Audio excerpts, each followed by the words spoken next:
ಅವ್ರಿಗೆ ಪೈಪೋಟಿ ಕೊಟ್ಟಿದ್ದು ಆಂಧ್ರ ಪ್ರದೇಶ ಚಂದ್ರಬಾಬು ನಾಯ್ಡು. ಹೌದು. ಅದ್ರ ಜೊತೆಗೆ ಅಷ್ಟೇ ದಕ್ಷ ಆಡಳಿತಗಾರ ಅಂತ ಹೆಸರು ಪಡ್ಕೊಂಡಿದ್ದು ಮಧ್ಯಪ್ರದೇಶದ ಕಾಂಗ್ರೆಸ್ ಮುಖ್ಯಮಂತ್ರಿ ದಿಗ್ವಿಜಯ್ ಸಿಂಗ್. ಇವು ಮೂವರನ್ನು ಮಾದರಿ ಮುಖ್ಯಮಂತ್ರಿಗಳು ಅಂತ ಎಲ್ಲರೂ ಪರಿಗಣಿಸ್ತಾ ಇದ್ರು. ಅಷ್ಟೊತ್ತಿಗೆ ಆಗ ತಾನೇ ಗುಜರಾತ್ ಮುಖ್ಯಮಂತ್ರಿಯಾಗಿ ಅರಳ್ತಾ ಇದ್ದ ನರೇಂದ್ರ ಮೋದಿ ಅವರು ಇಲ್ಲಿ ಎಸ್ ಎಂ ಕೃಷ್ಣ ಕರ್ನಾಟಕದಲ್ಲಿ ಗ್ಲೋಬಲ್ ಇನ್ವೆಸ್ಟರ್ಸ್ ಮೀಟ್, ಜಾಗತಿಕ ಹೂಡಿಕೆದಾರರ ಸಮಾವೇಶ ನೋಡ್ಬಿಟ್ಟು ಅವ್ರು ವೈಬ್ರೆಂಟ್ ಗುಜರಾತ್ ಅಂತ ಶುರು ಮಾಡಿದರು. ತಮ್ಮ ಸಂಘ ಪರಿವಾರದ ಮೂಲ ಅಜೆಂಡಾನ ಬದಿಗಿಟ್ಬಿಟ್ಟು ಎಸ್ ಎಂ ಕೃಷ್ಣ ದಾರಿಯಲ್ಲಿ ಹೊರಟ್ಬಿಟ್ರು. ಬಹುಶಃ ಅವ್ರು ಸಬ್ಕಾ ಸಾಥ್ ಸಬ್ಕಾ ವಿಕಾಸ್ ಪರಿಕಲ್ಪನೆ ಹುಟ್ಟಿದ್ದು ಅವಾಗಲೇ. ಮುಂದೆ 2004 ಚುನಾವಣೆ ತಮಾಷೆ ಏನು ಅಂತಂದರೆ, ಭಾರತದ ಎಲ್ಲ ಎಕ್ಸಿಟ್ ಪೋಲ್ಗಳು, ಪ್ರೀ ಸರ್ವೆಗಳು ಎಲ್ಲರೂ ಅಲ್ಲಿ ವಾಜಪೇಯಿ ಇಲ್ಲಿ ಕೃಷ್ಣ, ಅಲ್ಲಿ ವಾಜಪೇಯಿ ಇಲ್ಲಿ ಕೃಷ್ಣ ಅಂತ ಸಮೀಕ್ಷೆ. ನಾನು ಲಂಕೇಶ್ ಪತ್ರಿಕೆಯಲ್ಲಿ ಕೊಟ್ಟೆ. JDS 78, ಇದು BJP 70, ಕಾಂಗ್ರೆಸ್ 66 ಅಂತ. ನಮ್ಮ ಗೌರಿ ಲಂಕೇಶ್ ಅವ್ರಿಗೆ ತಡ್ಕೊಳಕ್ಕಾಗಲಿ, ಆಕೆನೇ ಸಂಪಾದಕಿ. ಬೇಡಪ್ಪ ಕಾಂಗ್ರೆಸ್ 66 ಅಂತ ಹಾಕ್ಬಿಟ್ರೆ BJP ಬಂದ್ಬಿಡುತ್ತೆ. ಗೌರಿ BJP ಬರೋದು ಬಿಡೋದು ನನ್ನ ಕೈಯಲ್ಲಿ ನಿಮ್ಮ ಕೈಲಿಲ್ಲ, ಮತದಾರ ಹೇಳ್ತಾರೆ ಮಾಡಲಿ, BJP ಬಂದರೂ ಏನು ಅವ್ರೇನು ಬ್ರಹ್ಮರಾಕ್ಷಸರ, ಅವ್ರಿಗೂ ಶಿಕ್ಷೆ ಕೊಡ್ಬೋದು ಅವ್ರು ತಪ್ಪು ಮಾಡಿದ್ರೆ ಅಂತ ಹೇಳಿದ್ರು. ಕೊನೆಗೆ ಏನಾಯ್ತು ಅಂದರೆ JDSನವರು 15 ಕ್ಷೇತ್ರಗಳಲ್ಲಿ 1500 ಮತಗಳಿಗಿಂತ ಕಡಿಮೆ ಅಂತರಲ್ಲಿ ಸೋತಿದ್ರಿಂದ BJP 70 ಬದಲು 78 ಆಯಿತು. ಕಾಂಗ್ರೆಸ್ನ 66 ಅಂತ ಹೇಳಿದ್ರೆ 65 ಬಂತು. ಇವ್ರು JDS 58 ಕಿಂಗ್ ಮೇಕರ್ ಆಗೋಗ್ಬಿಟ್ರು. ಡಾರ್ಕ್ ಹಾರ್ಸ್ ಥರ JDS ಹೊರಗೋಗ್ತು. ಆ ಚುನಾವಣೆಯಲ್ಲಿ ಕರ್ನಾಟಕದಲ್ಲಿ ಎಸ್ ಎಂ ಕೃಷ್ಣ ಸೋತೋದ್ರು, ಆಂಧ್ರ ಪ್ರದೇಶ ಚಂದ್ರಬಾಬು ನಾಯ್ಡು ಸೋತೋದ್ರು, ಮಧ್ಯಪ್ರದೇಶದಲ್ಲಿ ಇವರು ದಿಗ್ವಿಜಯ್ ಸಿಂಗ್ ಸೋತೋದ್ರು, ಅಖಿಲ ಭಾರತ ಮಟ್ಟದಲ್ಲಿ ಇಂಡಿಯಾ ಶೈನಿಂಗ್ ಅಂತ ಪ್ರಚಾರ ಮಾಡಿದ್ರು ವಾಜಪೇಯಿ ಅವರು ಸೋತೋಗ್ಬಿಟ್ಟು. ಹೌದು. ಅದು 2004 ಭಾರತ ರಾಜಕಾರಣಕ್ಕೆ ಒಂದು ದಿಕ್ಸೂಚಿತ, ಒಂದು ಹೊಸ ತಿರುವನ್ನು ಭಾರತ ರಾಜಕಾರಣ. ಅಂದ್ರೆ ಆ ಸಮ್ಮಿಶ್ರ ಸರ್ಕಾರದ ಯುಗ ಮತ್ತೊಂದು ರೂಪಾಂತರ ಪಡ್ಕೊಳ್ತು.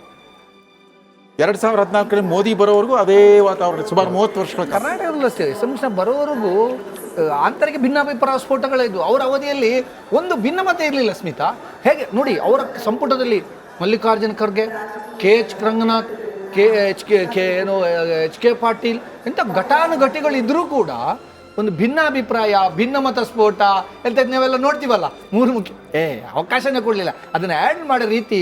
ಆಮೇಲೆ ಇನ್ನೊಂದು, ನನಗೆ ಇರೋ ಮಾಹಿತಿ ಪ್ರಕಾರ ಎಷ್ಟೇ ದೊಡ್ಡ ಸೀನಿಯರ್ ಮಿನಿಸ್ಟ್ರು ಕೂಡ ನೇರವಾಗಿ ನೇರವಾಗಿ ಮನೆಗೆ ಹೋಗ್ಬಿಟ್ಟು CMನ ನೋಡುವಂಥ ಸಂಪ್ರದಾಯ ಇರಲಿಲ್ಲ.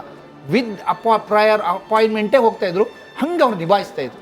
ಆ ಗೌರವ ಹಂಗೆ ಕೊಡ್ತಾರೆ. ಬಂದರೂ ಕೂಡ ಭಾಳ ನನಗೆ ನೆನಪಿದೆ, ಅವರ ಸಂಪುಟದಲ್ಲಿ ಕೆಲಸ ಮಾಡಿದಂಥ ಮಲ್ಲಿಕಾರ್ಜುನ ಖರ್ಗೆ ಅವರು ಕೇಂದ್ರಕ್ಕೆ ಕೊಟ್ಟು ಹೋದರು. ಕೇಂದ್ರದ ಮಂತ್ರಿಯಾಗಿ ಬಂದ್ರಲ್ಲ, ಎಸ್ ಎಂ ಕೃಷ್ಣ ಅವರು ಅಲ್ಲಿ ಏನು ವಿದೇಶಾಂಗ ಸಂಘ ಬಿಟ್ಟು ಬಂದಾಗ ಕಾಂಗ್ರೆಸ್ ಅವರು ದೊಡ್ಡ ಮೆರವಣಿಗೆಲ್ಲ ಮಾಡಿ ಎಲ್ಲ ಕರ್ಸ್ಕೊಂಡಿದ್ರು. ಅವ್ರ ಮನೆಗೆ ಇವರು ಯಾರು ಮಲ್ಲಿಕಾರ್ಜುನ ಖರ್ಗೆ ಹೋದಾಗ, ನೀವು ಯಾಕೆ ಬರ್ಕೋದ್ರಿ, ನಾನೇ ಬರ್ತಿದ್ದೆ ಅಂದ್ಬಿಟ್ರು. ಏನು ಸರ್ ನೀವು ಖರ್ಗೆ ಅವರು, ನಾನು ವಿಟ್ನೆಸ್ ಅದಕ್ಕೆ, ನಾನಲ್ಲಿ ಆಮೇಲೆ ಏನು ಸರ್ ನೀವು ಬರೋದಾ ನನ್ನ ಮನೆಗೆ ಅಂತೇಳಿ ಅವರು ಭಾಳ ಚೆನ್ನಾಗಿ ಮಾತಾಡಿದ್ರು. ಅಂದರೆ ಅವರು ನಿಭಾಯಿಸೋದ ರೀತಿ, ಅವ್ರಿಗೆ ಅವರ ಜೂನಿಯರ್ ಅವನು ಅವನಿಗೇನು, ನೀವು ಜರ್ನಲಿಸ್ಟ್ಗಳ್ನೂ ಅಷ್ಟೇ ಜೂನಿಯರ್ ಅವರು ಅಂತಲ್ಲ, ತರಲೆ ಜರ್ನಲಿಸ್ಟ್ಗಳಿದ್ದರೆ ಸ್ವಲ್ಪ ಸಿಕ್ಕಾಪಟ್ಟೆ ಕ್ವಶನ್ ಕೇಳ್ತಾ ಇದ್ರೆ ಎಸ್ ನೆಕ್ಸ್ಟ್ ಯು ಜೆಂಟ್ಲ್ಮೆನ್ ಅವ್ರು ಆ ಥರ ವಿರೋಧ ಪಕ್ಷದವ್ರನ್ನೂ ಕೂಡ ಹಾಗೆ ಮಾಡ್ತಾಯಿದ್ರು. ಎಲ್ಲೂ ಕೂಡ ದ್ವೇಷದ ರೀತಿಯಲ್ಲಿ ಕೆಂಗಣ್ಣು ಬೀರೋದು, ಅವ್ರನ್ನ ಗೆಟ್ ಔಟ್ ಅಂತ ಹೇಳೋದು ಅಂಥವೆಲ್ಲ ಮಾಡಿದ್ದು ನಾನಂತೂ ನೋಡೇ ಇಲ್ಲ. ಅಂದರೆ ಖಂಡಿತ ಆ ಥರ ಆ ಸಂಸ್ಕಾರನೇ ಇರಲಿಲ್ಲ ಅವ್ರಿಗೆ. ನಾನು ಮಂಡ್ಯದಲ್ಲಿ ಅವ್ರಿಗೆ ಪಾಪ ಕಾವೇರಿ ಚಳುವಳಿಯಲ್ಲಿ ನಾನು ಇದ್ದೀನಲ್ಲ, ಕಾವೇರಿ ಚಳುವಳಿಯಲ್ಲಿ ಅವರು ನೀರು ಬಿಡಬೇಕು. ಸುಪ್ರೀಂ ಕೋರ್ಟ್ ಸೆಪ್ಟೆಂಬರ್ 5, 2002 ಒಂದು ತೀರ್ಪು ಬಂದಾಗ ಕಾವೇರಿ ನೀರು ತಮಿಳುನಾಡು ನೀರು ಬಿಡಬೇಕು. ಅವ್ರು ಇಲ್ಲಿ ಮುಖ್ಯಮಂತ್ರಿ. ಮಂಡ್ಯದಲ್ಲಿ ರೊಚ್ಚಿಗೆದು 3 ತಿಂಗಳ ಕಾಲ ಸ್ಮಿತಾ ನಿರಂತರ ಪ್ರತಿಭಟನೆಗಳು. ನಾವಂತೂ ಬೆಳಿಗ್ಗೆಯಿಂದ ರಾತ್ರಿವರೆಗೂ ಬಿಸಿಲಲ್ಲಿ ನಮ್ಮ 3 ಚರ್ಮ ಬದಲಾಗಿತ್ತು. ಎಸ್ ಎಂ ಕೃಷ್ಣ ಮುಖ್ಯಮಂತ್ರಿ, ತವರು ಜಿಲ್ಲೆ, ಏನು ಮಾಡೋದು, ಭುಗಿಲೆದ್ದ ಆಕ್ರೋಶ. ಕೊನೆಗೆ ಇವರು ನೀರು ಬಿಡಲ್ಲ ಅಂತೇಳಿ ಇವ್ರನ್ನ ಅಲ್ಲಿ ನಡೀತು. ನಾವೆಲ್ಲ ನನಗೆ ಈಗಲೂ ನೆನಪಿದೆ, ನವಂಬರ್ ರಾಜ್ಯೋತ್ಸವನ್ನೆಲ್ಲ ಕರ್ಫ್ಯೂನಲ್ಲಿ ಮಾಡಿದ್ದು. ಆವತ್ತು ನವಂಬರ್ 1ಕ್ಕೆ ಕರ್ಫ್ಯೂ ಇತ್ತು. ನಾವು ಮಕ್ಕಳ ಕೈಲೆಲ್ಲ ಮನೆ ಹತ್ರ ಹೋಗಿ ಪೊಲೀಸವ್ರು ಬೈತಾರೆ, ಮಕ್ಕಳ ಹತ್ರ ಎಲ್ಲ ಬಾವುಟಾಸಿ ಒಟ್ಟು ನಮ್ಮ ಆಸೆಯನ್ನು ತೀರಿಸ್ಕೊಂಡಿದ್ವಿ. ಯಾವಾಗ ಆ ಕಾವೇರಿ ಕರ್ಫ್ಯೂನಲ್ಲಿ ಏನಾಯಿತು, ಎಸ್ ಎಂ ಕೃಷ್ಣ ಕೊನೆಗೆ ಪಾದಯಾತ್ರೆ ಮಾಡಿದ್ರು. ಬೆಂಗಳೂರಿಂದ ಗಾಳಿಯಂಜನ್ ದೇವಸ್ಥಾನದ ಹತ್ರ ಅಲ್ಲಿಂದ ಮೆರವಣಿಗೆ ಸ್ಟಾರ್ಟ್ ಆಗಿ ಪಾದಯಾತ್ರೆ ಮಂಡ್ಯಕ್ಕೆ ಬಂದರು. ಅಂದಾಗ ಆಕ್ರೋಶ ಇದೆ. ಎಸ್ ಎಂ ಕೃಷ್ಣ ಅವರ ನೀಲಿಗಣ್ಣಿನ ಹುಡುಗ ಮಂಡ್ಯಲ್ಲಿ ಬಂದ್ಬಿಟ್ಟು ಇಲ್ಲಿ ಸರ್ವೇಮಿ ಕ್ರೀಡಾಂಗಣದಲ್ಲಿ ದೊಡ್ಡ ಸಮಾವೇಶ ಆಯೋಜಿಸಿದ್ರು. ನಾನು ಅವ್ರನ್ನ ಏನೇನೋ ಪ್ರಶ್ನೆ ಮಾಡಿ ಈ ಕಡೆ ಸಿಲಿಸಿದ್ದೆ. ಯಾವುದಕ್ಕೆ ಜಗಲಿಲ್ಲ. ಕೊನೆಗೆ ಬಂದರು. ಅವ್ರ ಅದೃಷ್ಟ ನೋಡಿ, ಮಂಡ್ಯಕ್ಕೆ ಬಂದು ಕಾವೇರಿಗೆ ಹೋಗಿ ಪೂಜೆ ಮಾಡೋಕೆ ಮಳೆ ಬರಬೇಕಾ, ಮಳೆ ಬಂತು. ಅವ್ರು ಪೂಜೆ ಮಾಡಿದ್ರು. ನಾನು ಹೋಗಿದ್ದೆ, ಐ ವಾಸ್ ವಿಟ್ನೆಸ್. ಕಾವೇರಿ ಮಾತೆಗೆ ಪೂಜೆ ಮಾಡಿದ್ರು. ಮತ್ತು ಅವ್ರ ಅದೃಷ್ಟ ಚೆನ್ನಾಗಿತ್ತು, ಮಳೆನೂ ಬಂತು.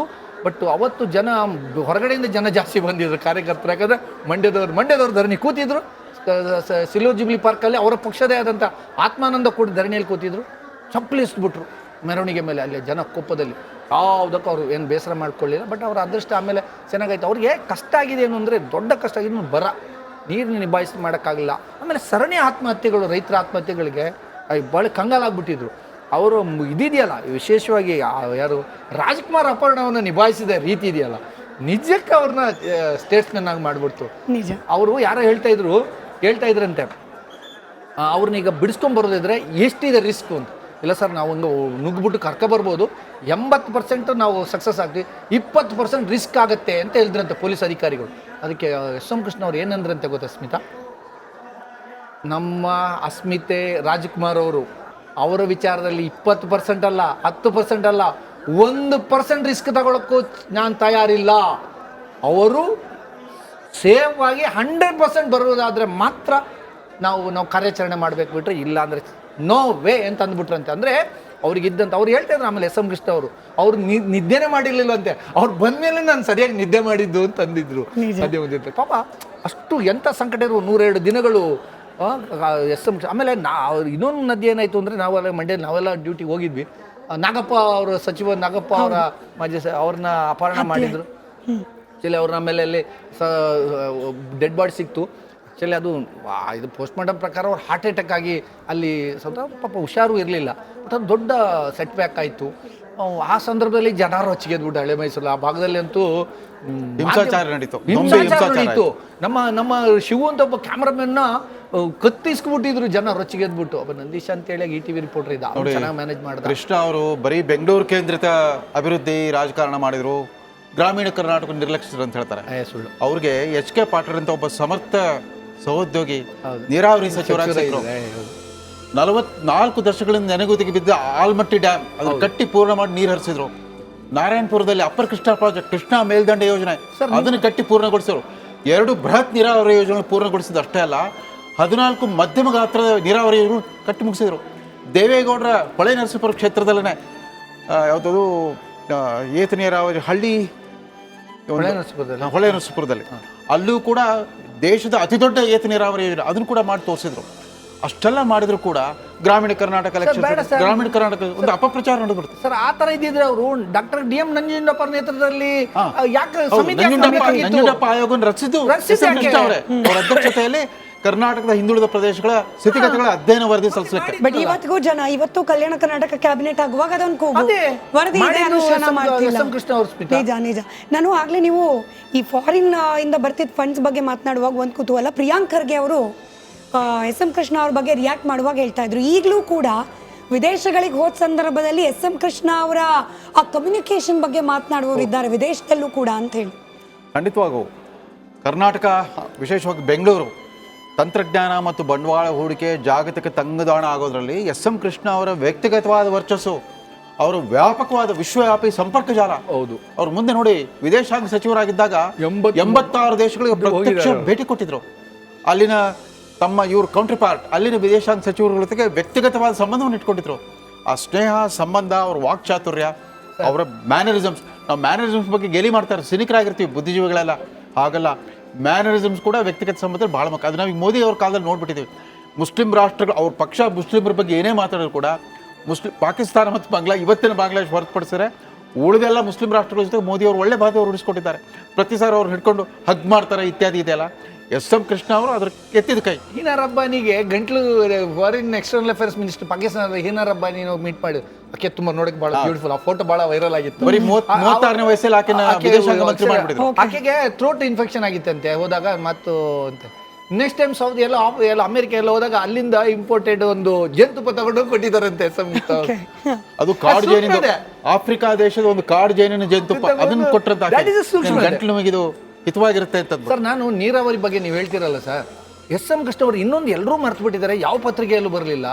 ಅವರು ಮುಖ್ಯಮಂತ್ರಿ ಆಗಿದ್ದಾಗ ಕಾವೇರಿ ನೀರಾವರಿ ನಿಗಮನ ರಚನೆ ಮಾಡಿದ್ದು 8 ಜಿಲ್ಲೆಗಳಿಗೆ ಒಂದೇನಂದ್ರೆ, ಅಲ್ಲಿ ಕೃಷ್ಣ ಅವರು ಒಂದು ತಪ್ಪು ಮಾಡಿದ್ರೆ ಏನಂದ್ರೆ, 3.5 ವರ್ಷಗಳ ಕಾಲ ಅಷ್ಟು ಸಮರ್ಥವಾಗಿ ನೀರಾವರಿ ಇಲಾಖೆಯನ್ನ ನಿಭಾಯಿಸಿದ HK ಪಾಟೀಲ್ರನ್ನ ಅದು ಯಾರು ಕಿವಿ ಮಾತು ಬಿತ್ತೇನೋ, ಏಕಾಏಕಿ ನೀರಾವರಿ ಇಲಾಖೆಯನ್ನು ಕಿತ್ಕೊಂಡ್ಬಿಟ್ಟು ಕಾವೇರಿಗೊಬ್ಬ ನೀರಾವರಿ ಸಚಿವ, ಕೃಷ್ಣಗೊಬ್ಬ ನೀರಾವರಿ ಸಚಿವ ಅಂತ ನೀರಾವರಿ ಬಗ್ಗೆ ಗಂಧ